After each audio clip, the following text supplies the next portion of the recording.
If ever we needed proof Corbyn and his mob aren't fit to run a whelk store, let alone a country, President Trump's visit was it. This pathetic excuse for a leader and London's pipsqueak Mayor Sadiq Khan shamed Britain by mocking, goading and insulting the leader of the free world, who, whatever you think of him, is still Britain's greatest ally and the man who, post-Brexit, could save our backsides with a bumper trade deal.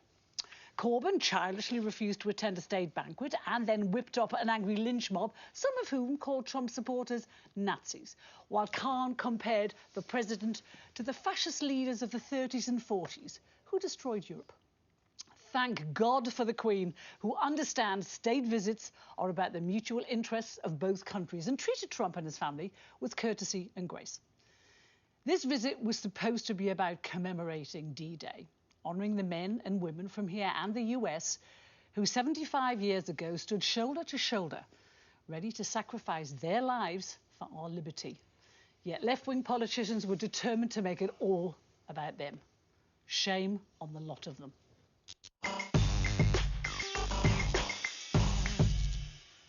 I don't think I disagree with a word of what you said, Carole, and I think this is a first. It's a first. I mean, I think it was a parade of virtue signalling and gesture politics, and I think that for the leader of two main parties, Lib Dem's a main party now, Vince Cable and Jeremy Corbyn, along with Shadow Foreign Secretary Emily Thornberry, to actually join the demonstrations was... I can't really find words, but I mean, you have to be quite childish to make President Donald Trump look this classy.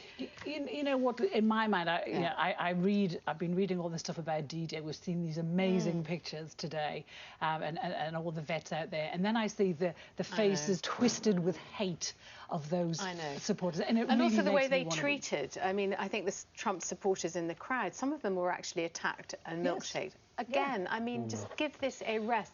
This was a moment for dignity and respect, as we say on the pledge. As for Emily Thornberry, I mean, her line that she wouldn't, if she were 30 years younger, she wouldn't be in a room alone with Donald Trump. I mean, just like, when they go low, we should go high. And anyway, just one thing. We need to hear what Emily Thornberry has said in justification of her, I think, rather unjustifiable stance on this.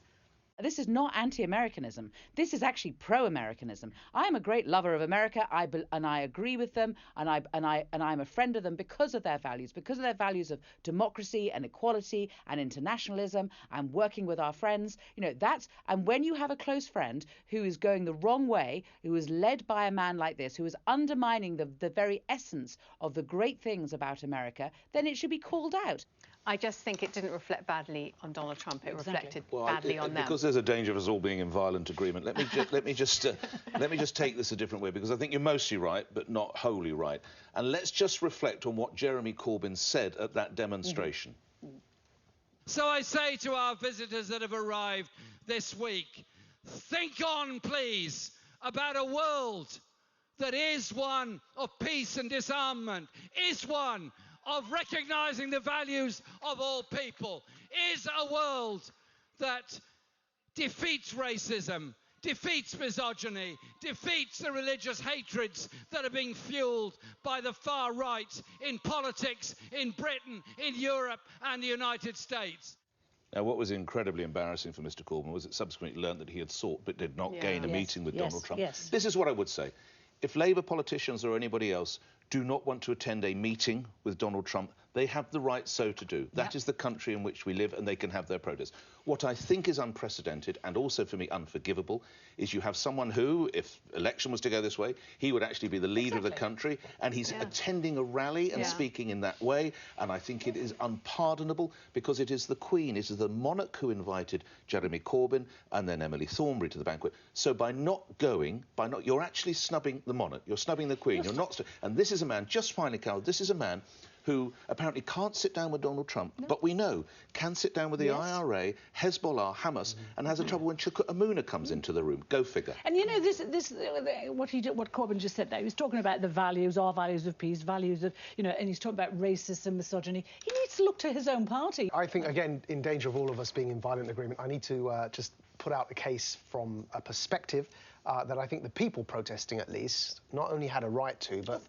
some genuinely, yes, that's right. So the citizens protesting had some genuine causes that they care about, environment and so on and so forth. I do think holders of the office of state shouldn't act like student union presidents and boycott, especially when it's an official state invitation hosted by our Queen, boycott these banquets, especially when they're prepared to meet President Xi of China in such cases. I would, however, and just again for balance, I would say that the Mayor of London, who is another holder of office of government, and his spat with President Trump, in that spat that's ongoing now online for a while, you can see that both sides are being a bit puerile and childish. No, Khan started that. Well, I think actually that's part of the puerile response. Who started it, frankly, Carole? Let me just say...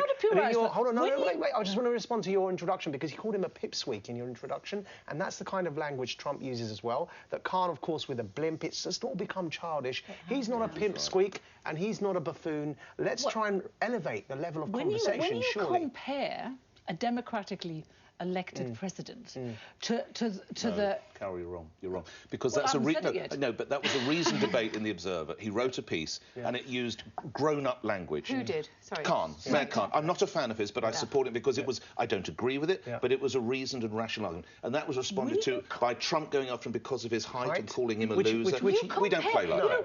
I think that we've been hearing arguments about hate, about divisive talking about hate. When you compare a democratically elected president to those leaders in the 30s and 40s who destroyed Europe and who murdered lots of people, it's farcical. And what all Trump did, yes, Trump's comments were puerile, but what he said was largely true. He said he was short, not a very good mayor, and a stone cold loser. But pretty much I think pipsqueak was unnecessary. That's what maybe pipsqueak was. But for me, it's just really simple. There's one thing missing at the moment, and it's just professionalism. Simple professionalism.